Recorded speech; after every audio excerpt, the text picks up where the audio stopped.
Okay, so welcome to the daily miracle class, to the class where we look at one of the key lessons of A Course in Miracles.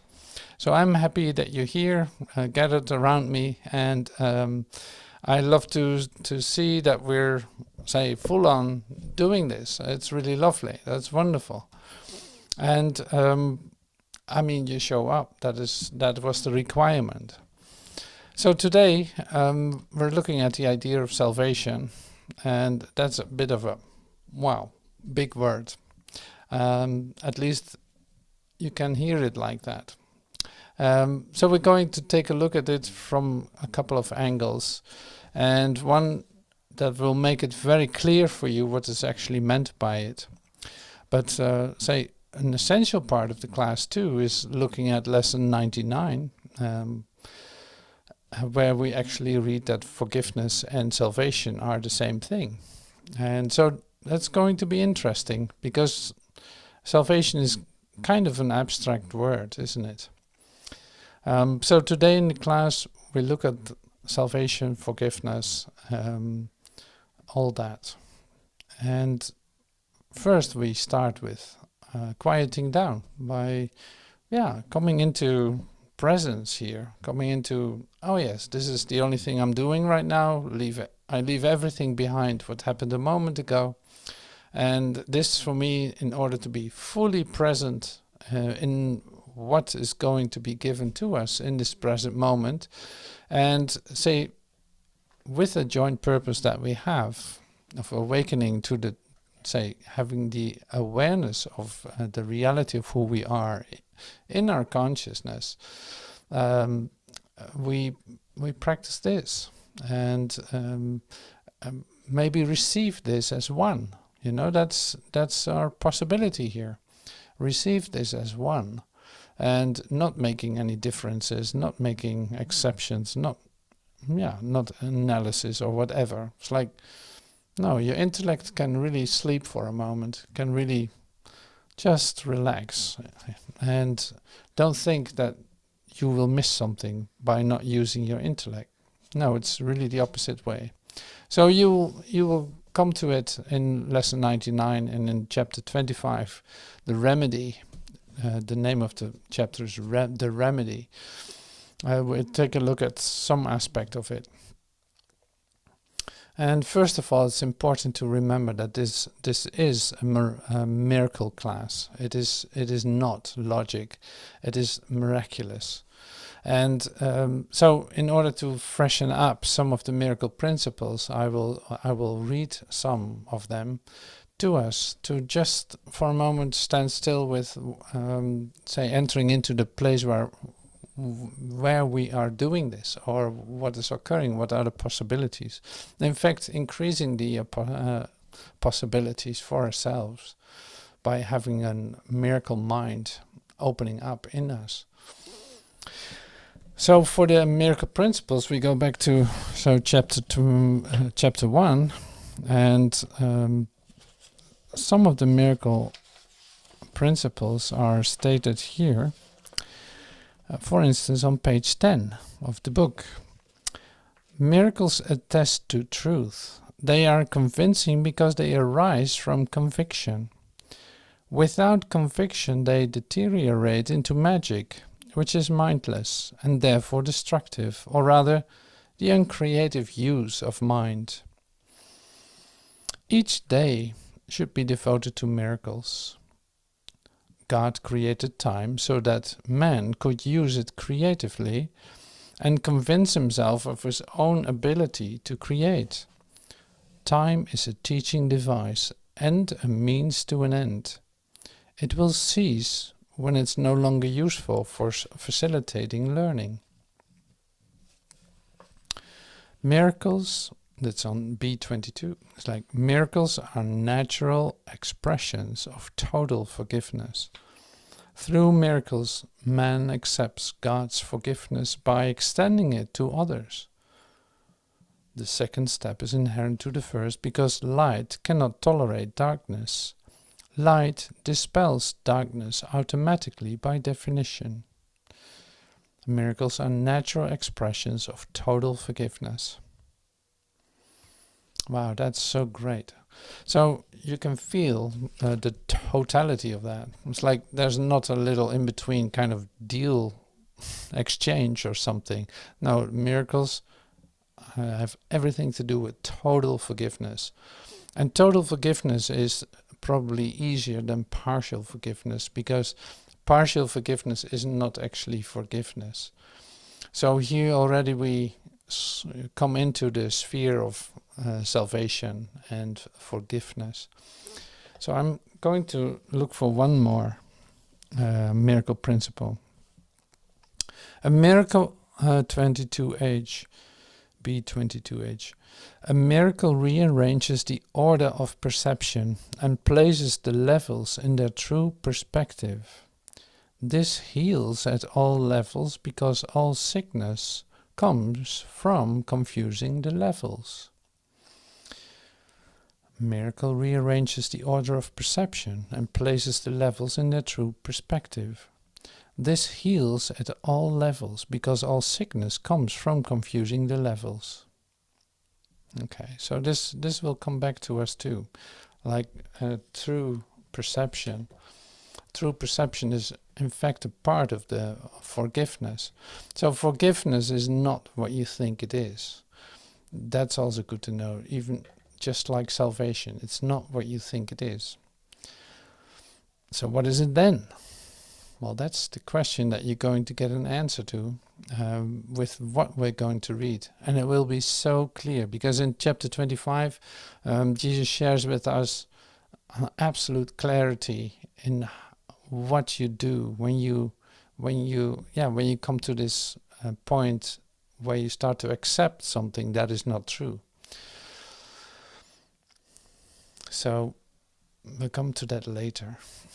So first I want to read something from, say, lesson 99, our key lesson for today.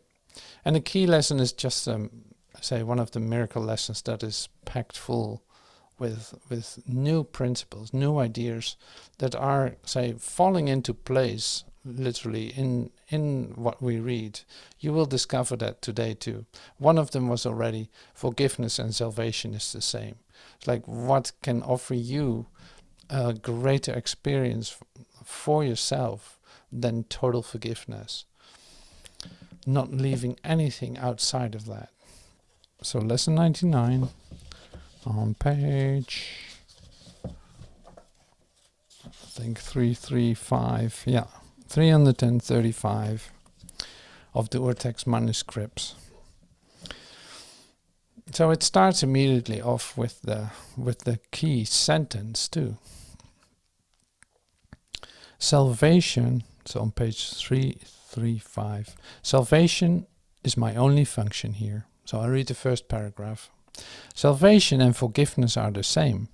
They both imply that something has gone wrong, something you need be saved from or forgiven for, something amiss that needs corrective change, something apart or different from the will of God.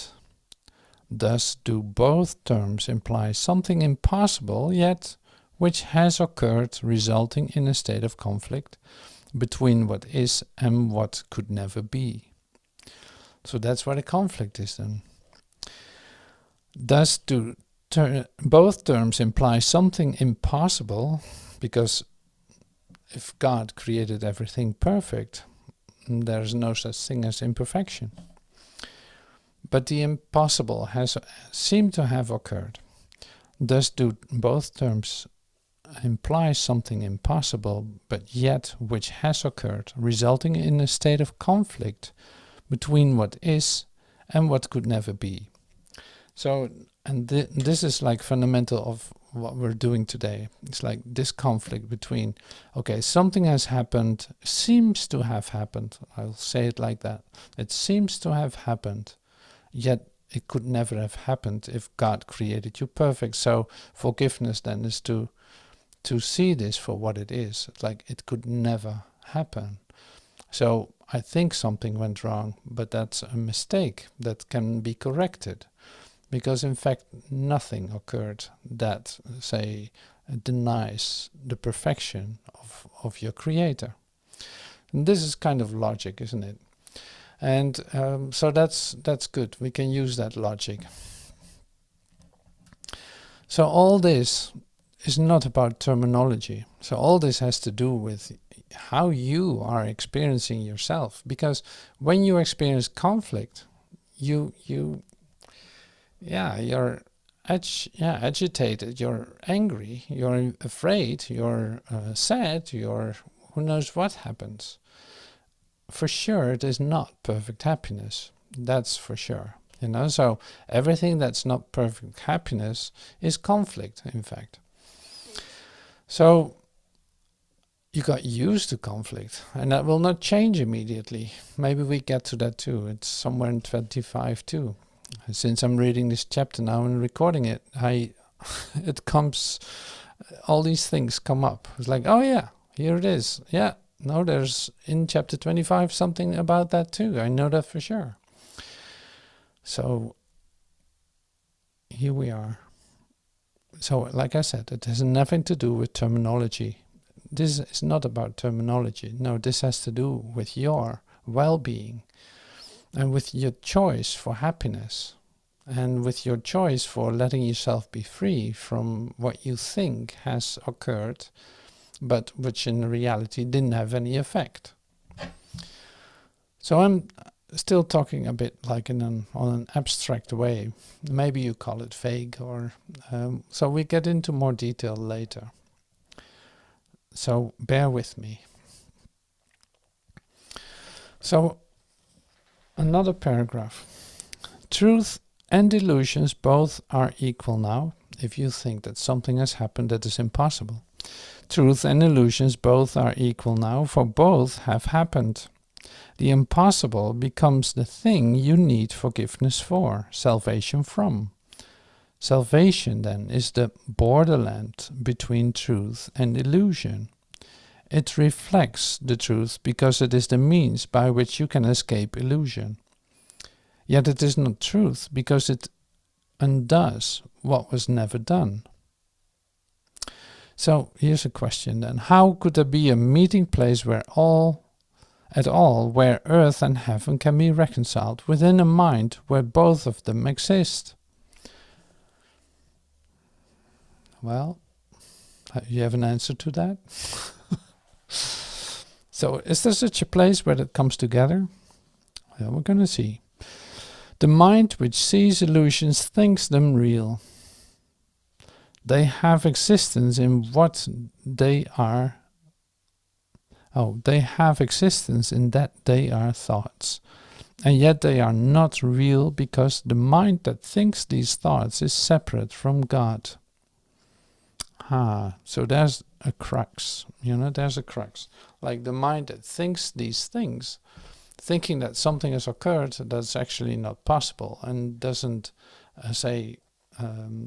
join with the idea of perfection like you were created, it doesn't make sense. And also it's like, well, it is a mind that thinks that it's separate from God, which is, as we saw in the miracle principles too, is impossible. So there is no such thing as a separated you from God. See, and that is not just an idea. So in fact, this is the release for you from your ideas, recognizing that the ideas are based on the fact that you are separate from God. They will not make you happy. They will make you depressed. They will make you feel lonely. They make you, it's like a detour. It's like it makes you afraid. Like, what's happening? Why is this happening? Why does it look this way? Why am I in this? And see, these are good questions then, because in fact, when you experience that, it becomes clear that you actually believe something that has no basis in reality. You think that you're separate from God, and you can't. You cannot be separate from God. So the part of the mind that thinks those things is not you. It is thoughts. It is superficiality. It's superficial. So when you would come to the depth of what you're thinking, you would see that it's insane to think like that. It's like, no, there's no reality. That doesn't make any sense. So this is really good to be aware of this. Okay, so in L5 we continue. The Holy Spirit holds this plan of God exactly as it was received of him within the mind of God and in your own. It is apart from time in that its source is timeless. Yet it operates in time because of your belief that time is real. Unshaken does the Holy Spirit look on what you see, on sin and pain and death, on grief and separation and on loss. Yet does he know one thing must still be true. God still is love, and this is not his will. God still is love, and this is not his will. That's what the Holy Spirit knows. It's like that part of your mind. You can call it your Holy Spirit. It knows God still is love, and this is not his will. See, then you already feel when you would say that to yourself in conflict, that you start to, say, pull in your investments in what you thought has just occurred. Like, no, this cannot be his will. I must have been wrong. I have to decide again to look at this in a different way. And here really comes our, say, miracle mind. Because when you're open to receive another opportunity, to receive at least the idea that there's another option possible, that would already be totally helpful. And instead of sinking deeper into your, say, oh, what happened? Oh, I'm so wrong. I did it so bad. I'm so guilty. Oh, I'm so this and that. And you make a reality of your separation. And it makes you very unhappy and very angry and very, whatever the emotions are that are coming up in you when you feel separated. So coming back to, I don't have to do that. I don't have to slide into that. So I come back. With this mind training that we do, we learn every hour or every couple of times an hour, like in the review lessons now, in, say, 110 that are coming up, 111, that's already starting. It's like every hour, twice an hour, on the half hour, you remember this. It's like, oh yeah, wait a minute. God is the light in which I see. I cannot see in darkness. Oh yeah, light and strength are one. That's the same. It's like, oh yeah, so it's so good to remember. So during my day, when I feel darkness, so to speak, just like this is, in fact, that you feel that you're in conflict. What is that but darkness? What is that but hell? Like, you feel separated, you feel lonely. It's like, you feel that something has gone wrong because you're not happy and you don't know how to get back out of it. When you come to the place where you actually allow a correction to take place, then we're good. It's like, that was not so difficult. Oh wow, I made such a drama out of this, but now I got back to this. Okay, so this goes on continuously during your day. You sink into a situation, you feel the conflict coming up. It's like a little thing seems to be like really important suddenly, and it's really in your way of not feeling good. And your brother did something to you, or this one did something to you, or you heard something on the news, or you thought something about someone else that really upset you. Like, why did this person do this? I cannot believe what he did. Look at what he did. So you have your conflict during the day, for sure. It will come up. And by practicing ourselves in the mind training that we do, by using these lessons, applying them in the moments, whether you are like motivated or not. In fact, you can just even say the sentence and it would already do something to you, because like, oh yeah, this is not God's will. Wait a minute. It's not to become like, no, it is more like you do this to keep your, you could say like keep your lamp filled, to stay in light instead of sinking back into darkness. So immediately there's something available for you to recall. In fact, the fact that you are not separate. So that's so lovely about these lessons. And I love the practice of it, but also like it is a real help, necessary help. Like it's inescapable. You will have to do this in order to say shift slowly but certainly in the right direction in terms of there's no situation where I can be separate. No, there's no such thing as separation from God. No, there's only God's will. And that is my will. I align with that. That's the only way for me to be happy. And on a moment-by-moment basis, it is being exposed to me what that means. And any kind of obstacle that I'm perceiving in terms of somebody doing something or another body doing something, then I allow this correction to take place in me. It's like, wait a minute, that's perception. I really thought something had really occurred. No, that's not it. That's not it.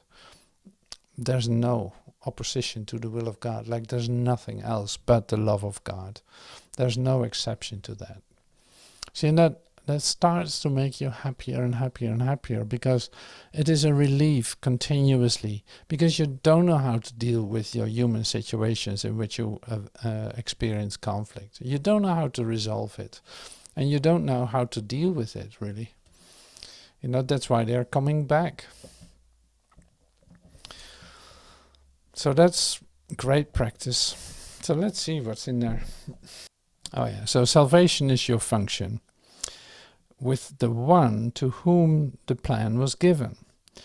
And the one to whom the plan was given. Now are you entrusted with this plan along with him, along with your Holy Spirit.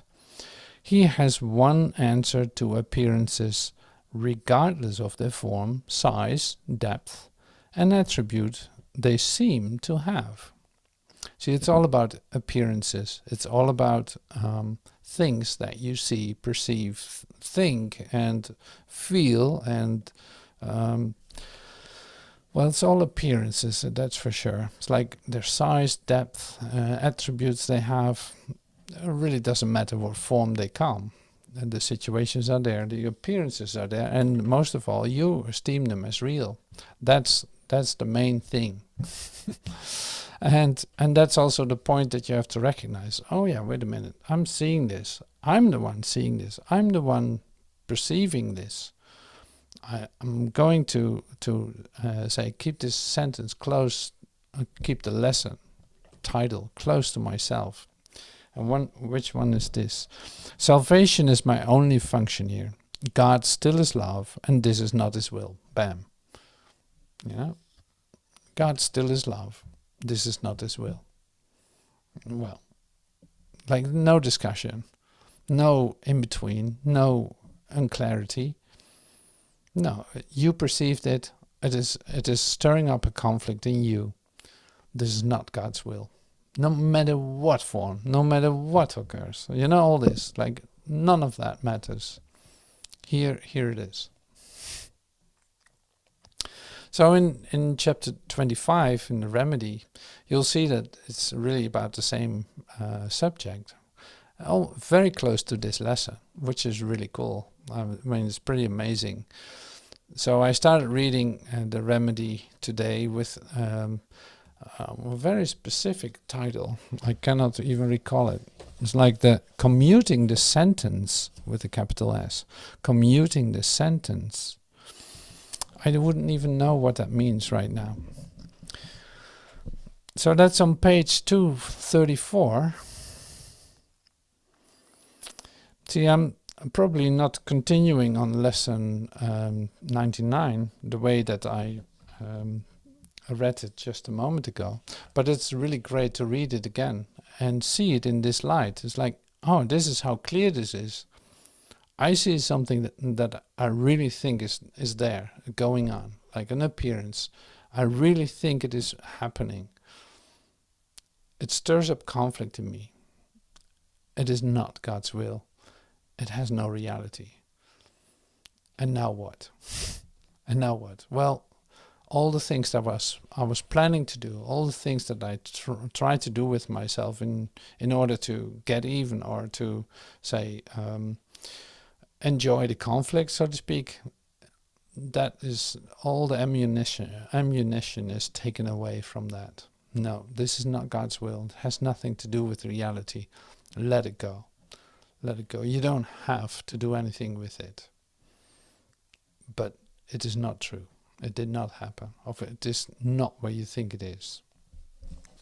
Okay, so 234.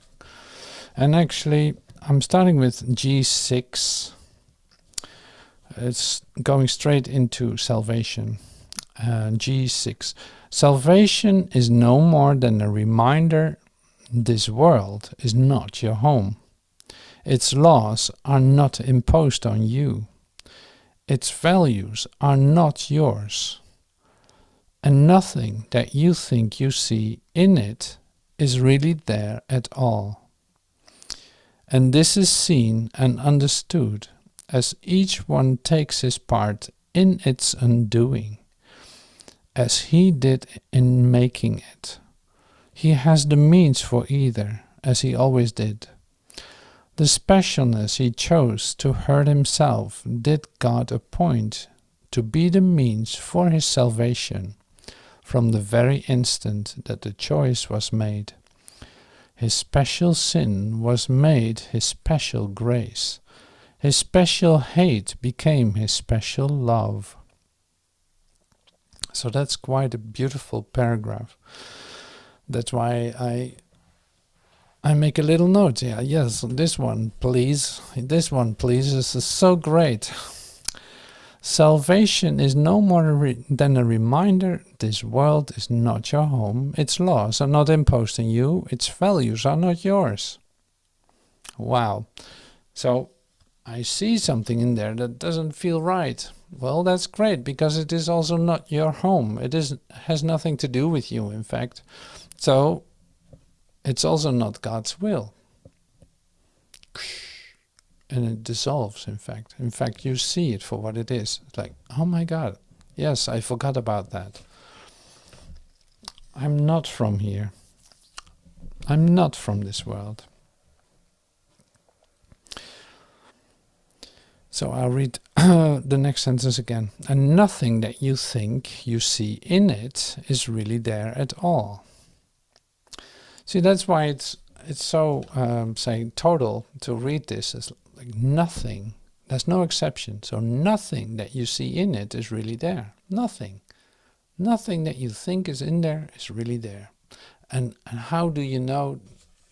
How can you possibly trust this if you have really put all your faith in this world and seeing that as the place where you are?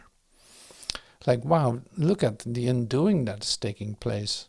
Slowly but certainly the fundamentals of your, say, belief in it, your roots are literally being taken out of your belief system that this place is real. Like, no, you're no more really here than I'm really here. Like, this has nothing to do with you, this place. You know, it has not the same values. It has none of that. It has different laws. So that's good to remember, because it is what we use in the lesson too. This is not God's will. This world you see has no reality. It's of your own making and it does not exist. Wow. So slowly but certainly there's this, like I said, there's this shift going on. Push to the other side of this. It's like you start to accept it. You start to see that this is true. And actually you start to become excited with the fact that you're not from here and that you're not here at all. So that's why it's interesting to meet in class too. It's like more and more it becomes clear that what is happening here, what appears to be happening here, is not taking place in this online class. Like, no, this is not the place where we meet. We meet in another place where we are one, where we are actually connected and communicating beyond time and space. That's the place where we know each other from. See, that's why it's also very familiar to see one another. It's like, oh yeah, I know you, of course. of course I know you. You're one with me. Like you're, yeah. If I give up my idea of differences and of separate bodies and of location and of time, and which are like quite fundamental, but if I give up these beliefs, I immediately fall into the experience that we are one. And that's how great this works. So that's, see, a miracle mind, and you can say is quite an expansion, because it is the one option that you could never even imagine was true. But it is the only option that is true. So in total forgiveness, in a moment of total forgiveness, you come to the place where you actually start to feel this, that you're completely connected and that there's no separation and that this place is not real. And you literally shift into invisibility, as one of the other principles says. But to the time, say up to the time that you believe this place to be real, or take any aspect out of it that you think is real, you will not experience that. So that's good to hear that, isn't it? It's like, that's pretty amazing if somebody tells you that. That is pretty amazing, because this is in fact your one, say, eye of the needle kind of story. It's like this is the one option for you to get out of this where you actually don't belong. Up to that moment, you're locked into it because you believe it's true. Well, we come to that later in what we read too. It's like, if I get to it, who knows? So H2, I continue.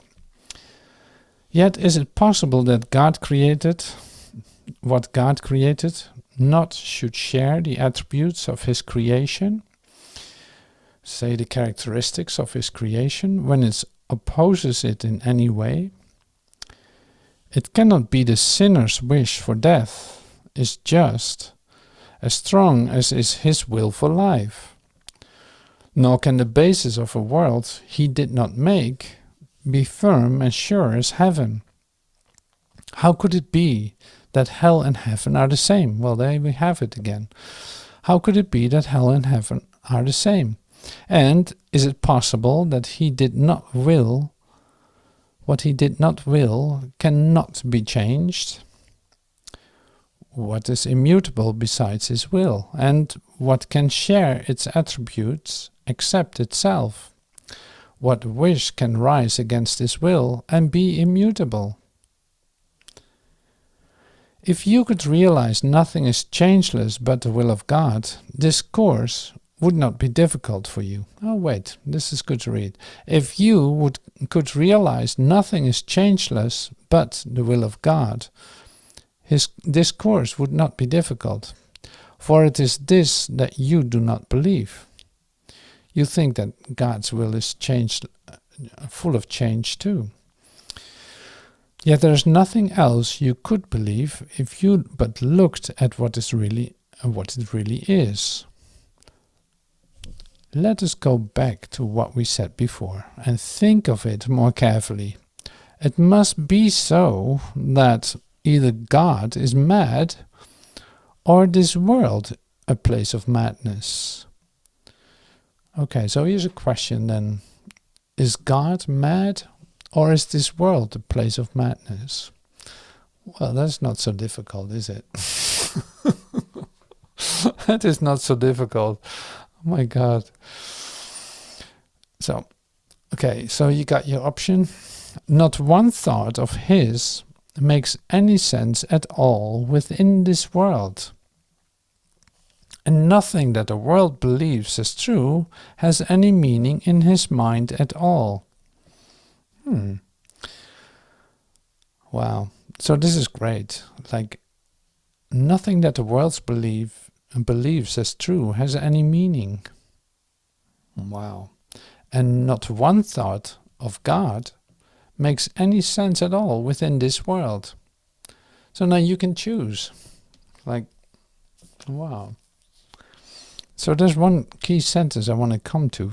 I'll see where I can find it, because otherwise this would be so great to use. Oh yeah, here it is.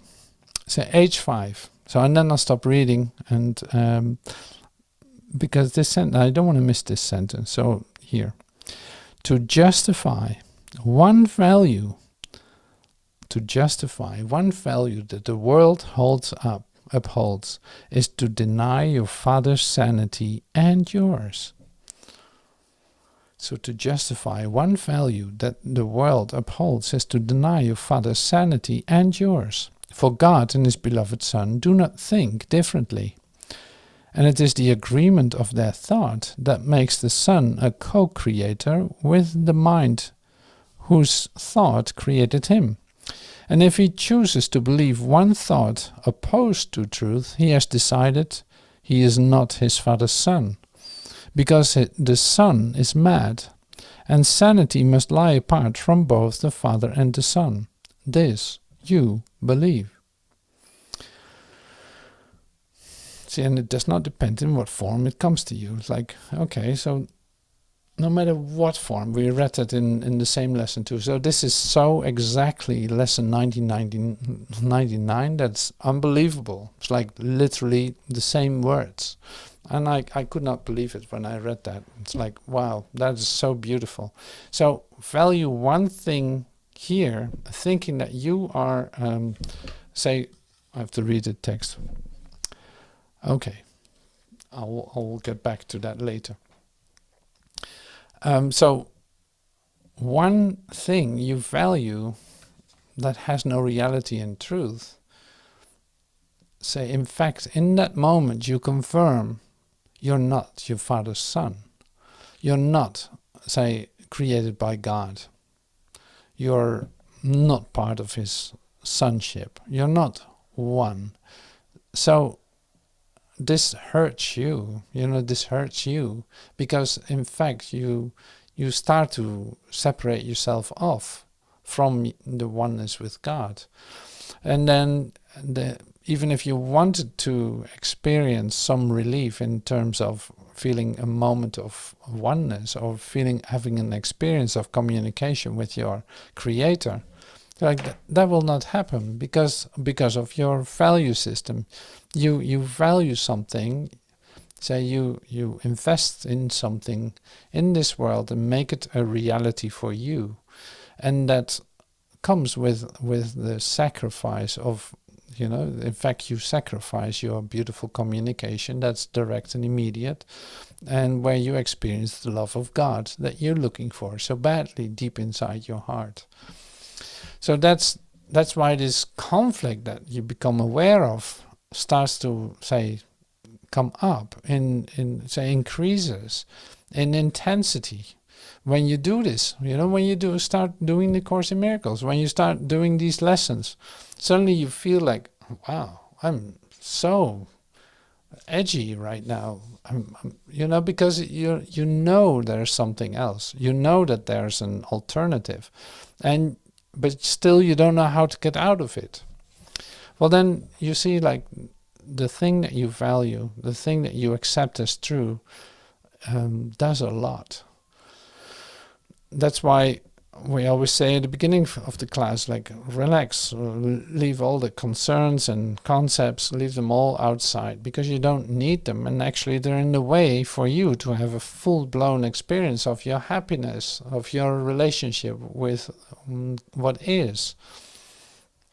So in order to have a healing experience, in order to have a moment of a relief of, oh my God, I'm so happy that I can let go of these ideas.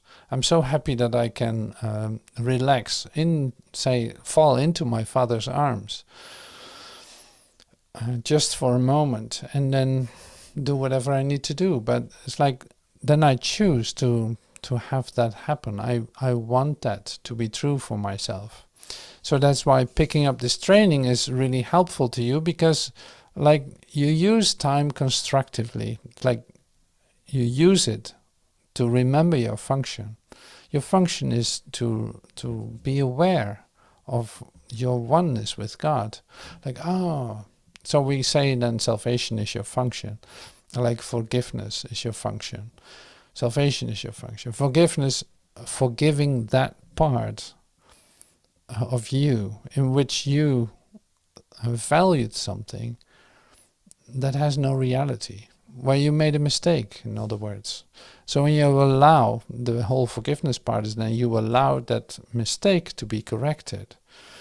And now it seems like this mistake can be very big in your mind because you're so invested in the guilt that holds it, so in the sin and the guilt that is connected to it. So it can be a big deal for you, so to speak, but it's worth trying to let this be changed for you. So you got a comforter. You can bring this to your Holy Spirit and say like, okay, here it is.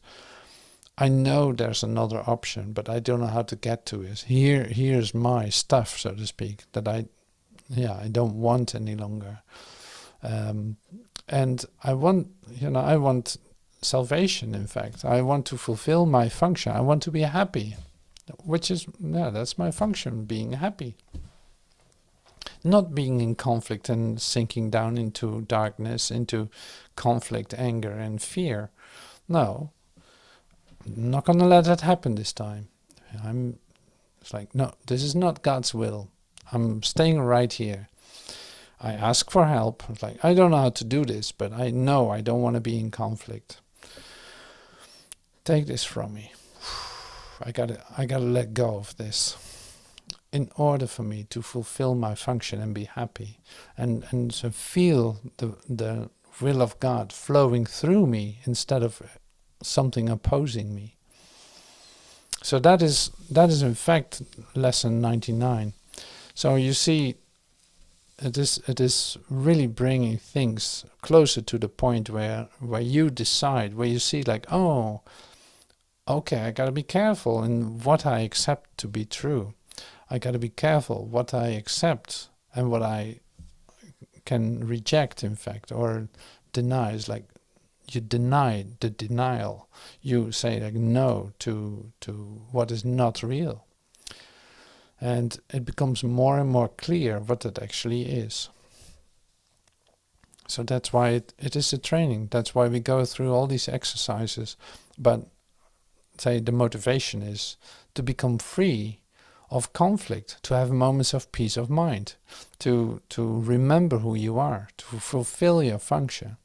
To just be happy. It's like, you know happiness. You know where that is. You recognize that as one of the, say, essential parts of you.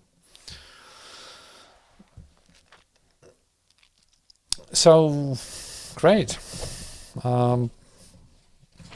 Maybe we can read a miracle prayer in order to find this place, to find this salvation. Oh, yeah, here's a good one. And it's on page 400, lesson 254. I'll read it to you. Let every voice but God's be still in me. Father, I would but hear your voice today. In deepest silence, I would come to you, to hear your voice and to receive your word. I have no prayer but this. I come to you to ask for the truth, and truth is but your will, which I would share with you today. Today we let no ego thoughts direct our words or actions. When such thoughts occur, we quietly step back and look at them, and then we let them go. We do not want what they would bring with them, and so we do not choose to keep them. They are silent now. And in the stillness, hallowed by His love, God speaks to us and tells us of our will, as we have chosen to remember Him And in this stillness, hallowed by his love, God speaks to us and tells us of our will, as we have chosen to remember him. Alright, so I'm going to play a little song connected to that idea of listening.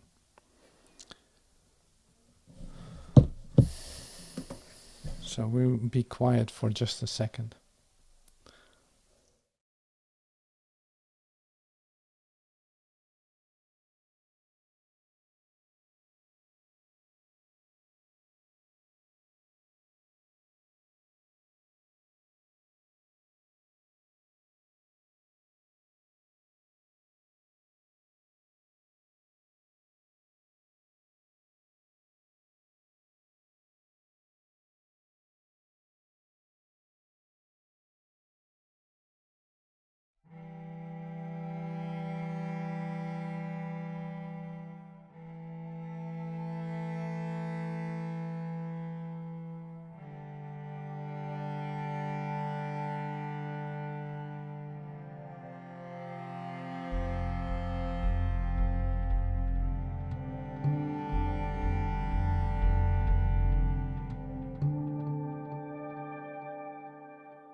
Well, thank you for this. Thank you.